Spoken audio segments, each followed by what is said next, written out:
Hello guys, welcome back to my channel. Welcome to another video.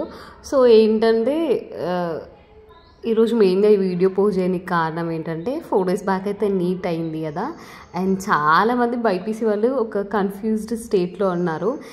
ఏంటంటే ఇప్పుడు second long term, third long term చేసే వాళ్ళు అయితే ఇంకా వాళ్ళు కన్ఫ్యూజ్డ్ స్టేట్లోనే ఉన్నారు. ఎందుకంటే క్వశ్చన్ పేపర్ డిఫికల్టీ లెవెల్ అట్లా ఉందన్నమాట. సో నాకు తెలిసిన వాళ్ళు, మాకు తెలిసిన వాళ్ళు అండ్ మా కజిన్స్ చాలామంది రాశారు NEET, and literally they were trying, బాగా రాయలేదు. అది ఏంటంటే వాళ్ళకు ఒక ప్లస్ పాయింట్ ఏంటంటే వాళ్ళది ఫస్ట్ అటెంప్ట్ అనమాట.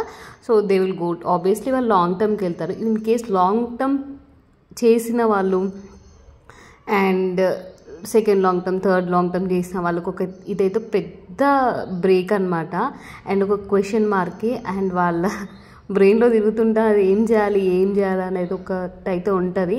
అండ్ ఇంకోటి ఏంటంటే మళ్ళీ వాళ్ళు లాంగ్ టర్మ్ పోలేరు, ఎందుకంటే ఇప్పటికీ 3 years కంటిన్యూస్ లాంగ్ టర్మ్ చేసి వాళ్ళకు ఒక హోప్ ఉండే అనమాట. సో ఈ ఇయర్ పక్కా వస్తుంది, లాస్ట్ టైం కన్నా ఈ ఇయర్ కొంచెం ఎక్కువ మార్క్స్ తీసుకొచ్చుకొని గవర్నమెంట్ కాలేజ్లోనే చెయ్యాలని చాలామంది ఈ ఇయర్ కూడా లాంగ్ టర్మ్ చేసిన వాళ్ళు ఉంటారు. సో వాళ్ళకైతే ఇది బిగ్ బ్రేక్ అనమాట. ఒక క్వశ్చన్ మార్కే యాక్చువల్గా చెప్పాలంటే అంత డిఫికల్ట్గా ఉంది పేపర్.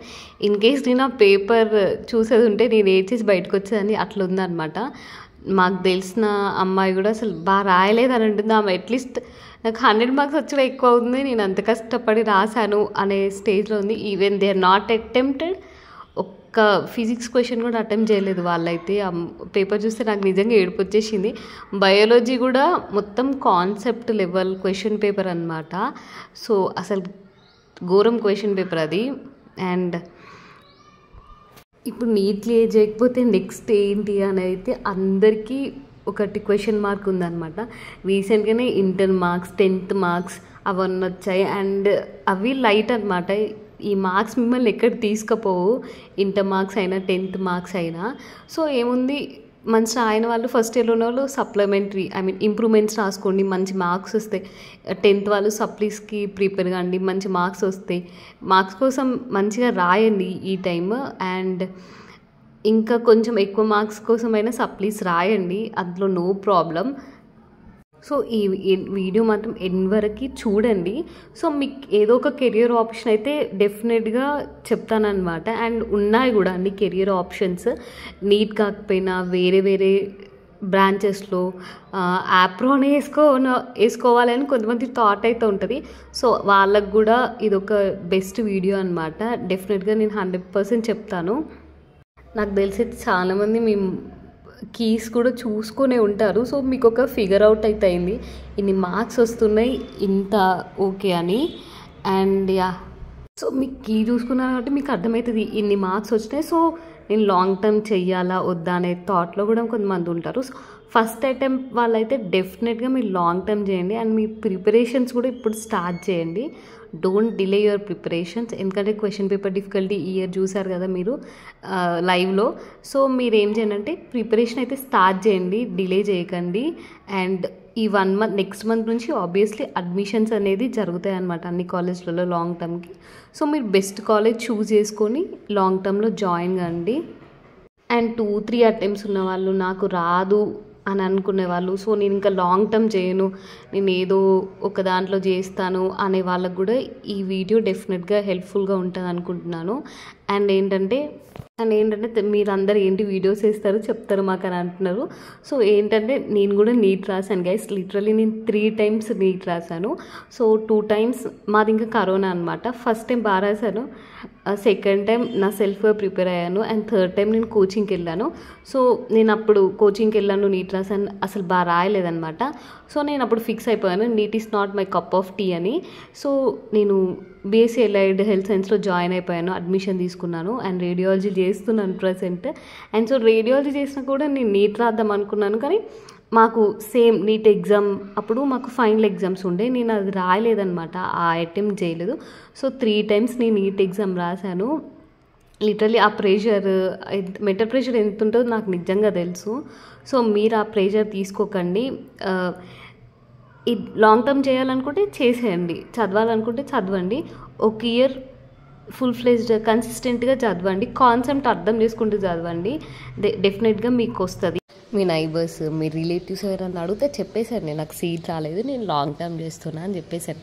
వాళ్ళకి భయపడి మనం దాక్కోవడం, పేరెంట్స్ మనని క్వశ్చన్ చేయడం, ఇదంతా ఇట్స్ పార్ట్ ఆఫ్ లైఫ్. నన్ను చాలామంది అడిగారు, నన్ను కూడా చాలామంది అడిగారు, రాలేదా 3 times రాసినావు రాలేదా, 3 times రాసినావు రాలేదా అని.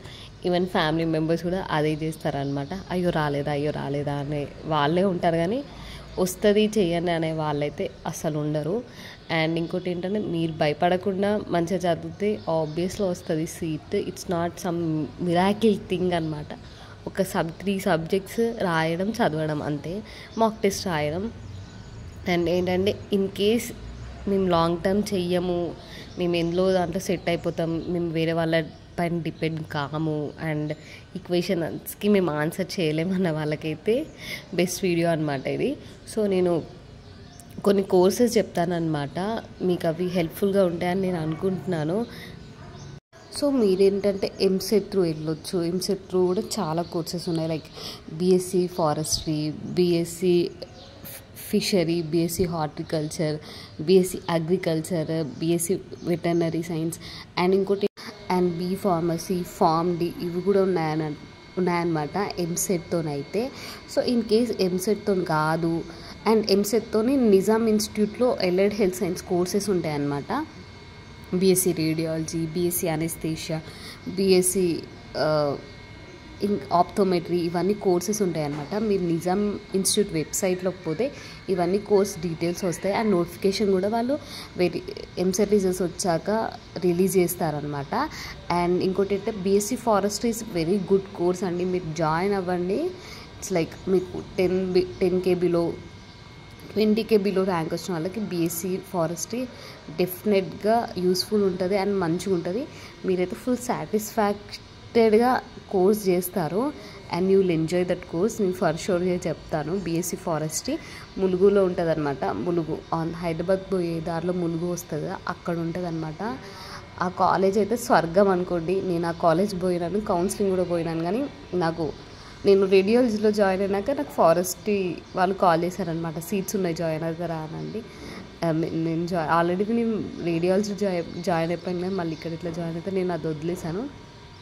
అండ్ నా ఫ్రెండ్స్ ఇప్పుడు అందులోనే చేస్తున్నారు, ఫారెస్ట్రీ చేస్తున్నారు అనమాట, బీఎస్సీ ఫారెస్ట్రీ.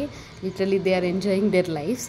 అండ్ ఇంకోటి ఏంటంటే, ఇంటర్ మార్క్స్తోనైతే ఫిజియోథెరపీ వాళ్ళని కూడా డాక్టర్స్ లాగా కన్సిడర్గా చేస్తున్నారనమాట. రీసెంట్గా వాళ్ళకి ప్రిఫిక్స్ వస్తుంది అని చెప్పారు. And BSc allied health science course inter మార్క్స్తోని, అండ్ ఇంకా BA courses, BA zoology, BA botany, BSc zoology, ఇవన్నీ దోస్తుతో కూడా కోర్సెస్ పడ్డాయి కదండి, అవి కూడా అప్లై చేసుకోండి. అండ్ మీకు ఇన్ కేస్ మేము ఇక్కడ చేయం ఎలైడ్ హెల్త్ కోర్సెస్, బయట చేస్తామంటే బయట కూడా మీరు చేసుకోవచ్చు. అండ్ వేరే స్టేట్లో బెంగళూరు, మీరు ఫైనాన్షియల్గా మంచిగా ఉంటే you can go to Bengaluru, some other states. And ఇక్కడే చేస్తాము మేము గవర్నమెంట్లో చేయము అని అంటే ఆటోనమస్ కాలేజెస్ ఉంటాయి కదండి, Malla Reddy, Guru Nanak, Chaitanya, deemed to be university, ఈ కాలేజ్లో ఉంటాయండి courses, allied health science courses, agriculture courses. ఒక ఫారెస్ట్ కోర్సెస్ లేవు, మిగతా అన్ని కోర్సెస్ మన ప్రైవేట్ కాలేజ్లో ఉంటాయి గైస్. సో మీరు ఐటీతో పోవాలంటే psychology, forensic science and ethical hack, ఇవన్నీ ఉంటాయి గైస్, మీరు జాయిన్ అవ్వచ్చు. అండ్ దోస్త్ అప్లై చేయండి. సో ఇలా డిఫరెంట్ కోర్సెస్ ఉంటాయి, మీకు తెలిసిన వాళ్ళని అండ్ ఇంకా కాలేజ్ వాళ్ళని అడగండి, డెఫినెట్గా వాళ్ళు మీకు హెల్ప్ చేస్తారు.